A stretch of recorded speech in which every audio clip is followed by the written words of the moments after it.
Купувате апарат, решавате да наставят за събота и неделя и после нали защо повечето хора не са доволни техните падали фотографии. Александър Малев разказва, че стотици чужденци идват в България, за да получат документ за професионализъм.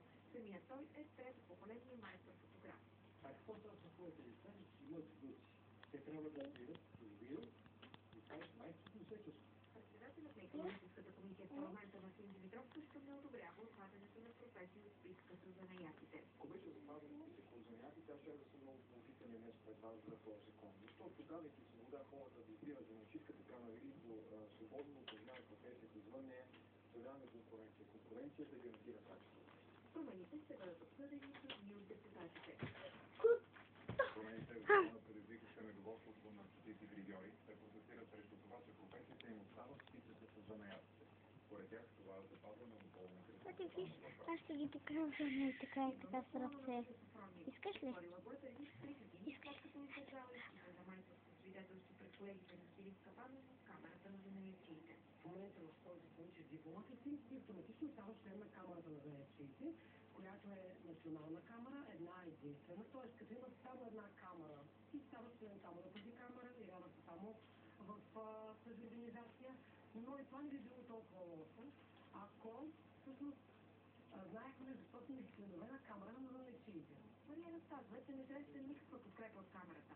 Срещу членския си внос получава единствено SMS-и за конкурси и платени курсове. Преди седмици фризьорът в столицата измени дори да отпадне изискването да имат майсторство свидетелство, за да започне собствен бизнес. В много общини в страната обаче изискването остава. До сега не съм никаква полза от това.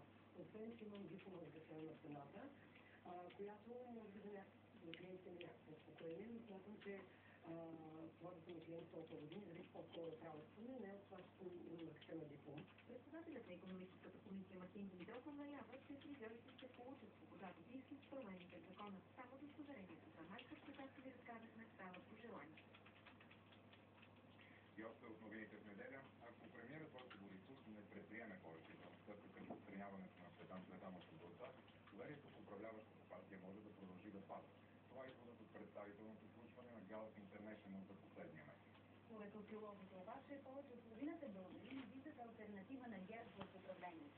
Как се движи доверието в политическите фигури, сега ще разберем от Деница Сорозиловска. Денис, има ли сериозна промяна в рейтингите за последния месец?